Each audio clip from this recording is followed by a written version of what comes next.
Uma das festas bíblicas mais importantes e bonitas finalmente chegou, a Páscoa. E ela tem origens lá no povo hebreu.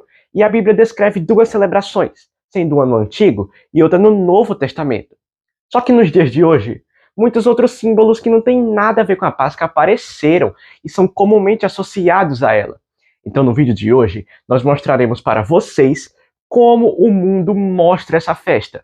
E depois, vamos falar sobre o verdadeiro significado dela. Então assista até o final para ficar sabendo de tudo, porque esse vídeo está imperdível.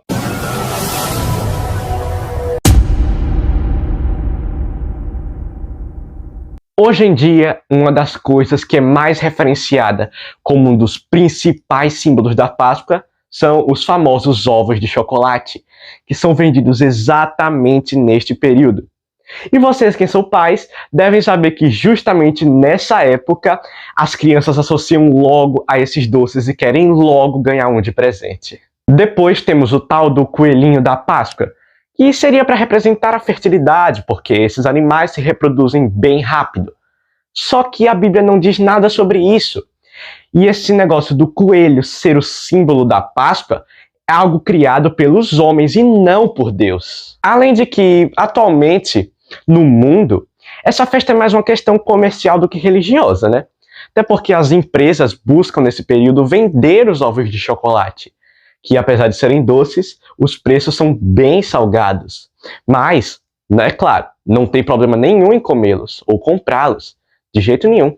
Eles até que são muito bons. Só que o errado é associar essas guloseimas e o coelho à celebração e tratá-las como se elas representassem ou fossem o símbolo delas, pois não são. E é na Bíblia que nós vamos encontrar as verdadeiras representações da Páscoa. E nós vamos entrar nelas agora. Como eu falei lá na abertura, a Bíblia cita duas Páscoas. E a primeira delas está no Antigo Testamento, especificamente lá no livro de Êxodo, chamada de Páscoa Judaica. E ela se passa na época em que o povo hebreu estava sendo escravo no Egito por séculos. Então, eles sofriam muito nas mãos dos soldados. E foi assim por várias e várias gerações. Até que um dia Deus escolheu um homem, chamado Moisés, para libertar o povo. E ele, junto com seu irmão Arão, tentaram falar com o faraó diversas vezes. Mas o rei não queria deixar de jeito nenhum os escravos irem embora. Por isso, Deus decidiu que enviaria 10 pragas terríveis sobre aquele país. Na primeira, toda a água do Egito se transformou em sangue. Na segunda, milhões e milhões de rãs invadiram o local. Na terceira, uma gigantesca quantidade de piolhos passou a atormentar a população. Na quarta, muitas moscas vieram e estragaram os alimentos. Na quinta, todos os animais, desde cavalos até bois, morreram. Na sexta, os egípcios ficaram todos cobertos de feridas na pele. Na sétima, fortes chuvas de granizo flamejante destruíram a terra.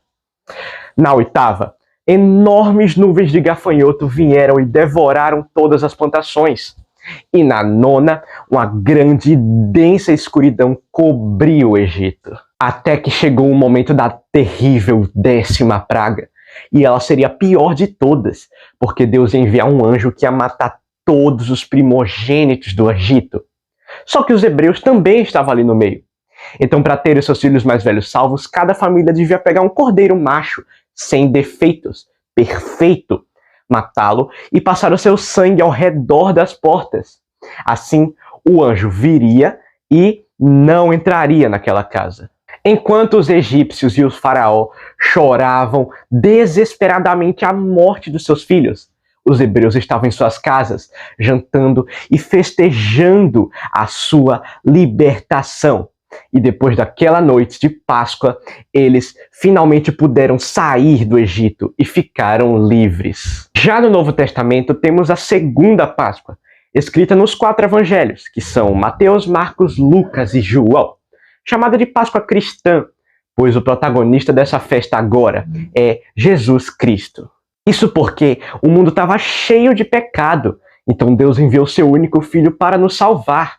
E o Messias sofreu muito, morreu na cruz, mas depois de 3 dias, ele ressuscitou. E o seu sacrifício nos libertou. E agora, com os ensinamentos de Jesus, nós passamos a ter a chave para resolver todos os nossos problemas. Há um grande paralelo entre essas duas Páscoas. Isso porque nas duas citam um povo escravizado. Na primeira é mais literal, com os hebreus sendo escravos do Egito. E na segunda é espiritual, com a humanidade sendo escrava do pecado. Também em ambas há um cordeiro que precisou ser morto para salvar as pessoas. No Antigo Testamento realmente era um filhote de carneiro, que foi usado para impedir que o anjo matasse os primogênitos. Já no Novo, esse cordeiro é representado em Jesus, que deu a sua própria vida para impedir que o pecado destruísse a humanidade. E por fim, nós temos o significado do nome dessa festa, já que Páscoa deriva do hebraico Pessar, que quer dizer passagem, e os hebreus, através do sangue do cordeiro, passaram de uma vida escrava para uma vida liberta. E a humanidade, através do sangue de Cristo, que é o cordeiro, passou de uma vida de pecados para uma vida de salvação. E para finalizar esse vídeo, vamos fazer um resumo de tudo e comparar a Páscoa do mundo com a da Bíblia. Na festa atual, o animal é o coelho, que não tem nada a ver com a celebração. E quem representa mesmo é o cordeiro, que tanto no Antigo Testamento, literalmente, quanto no Novo Testamento, simbolicamente e espiritualmente, deu a sua vida para salvar o povo. Depois vemos os ovos de chocolate, sendo que, na verdade, os alimentos símbolos da Páscoa são pão e vinho, ou seja, a Santa Ceia, como a que Jesus fez com seus discípulos antes de ir para a crucificação. Como eu falei anteriormente, essa festa foi transformada em algo comercial pelas grandes empresas, que visam apenas em lucrar em cima da venda dos doces, sendo que essa festa comemora a nossa libertação do mal, e é por isso que devemos celebrá-la, para relembrar esse grande sacrifício que o Senhor fez por nós. E sem Ele, eu não estaria aqui gravando esse vídeo. Vocês não estariam aí assistindo. Na verdade, não ia haver humanidade, pois já teríamos sucumbido ao pecado. Mas Jesus mudou esse nosso destino e permitiu cessar a nossa passagem. E aí, pessoal, puderam compreender o verdadeiro significado da Páscoa? Lembre-se que no próximo vídeo daremos continuidade à nossa série de resumos bíblicos e falaremos sobre o livro de Salmos de uma forma bem interessante. Não perca! Ah, e lembre-se de dar uma olhada lá no nosso Instagram, que é @canalquer_saber. Por lá você vai encontrar muitas curiosidades legais e interessantes que vão te deixar surpreso. Não saia daqui sem olhar, ok? Então é isso, gente.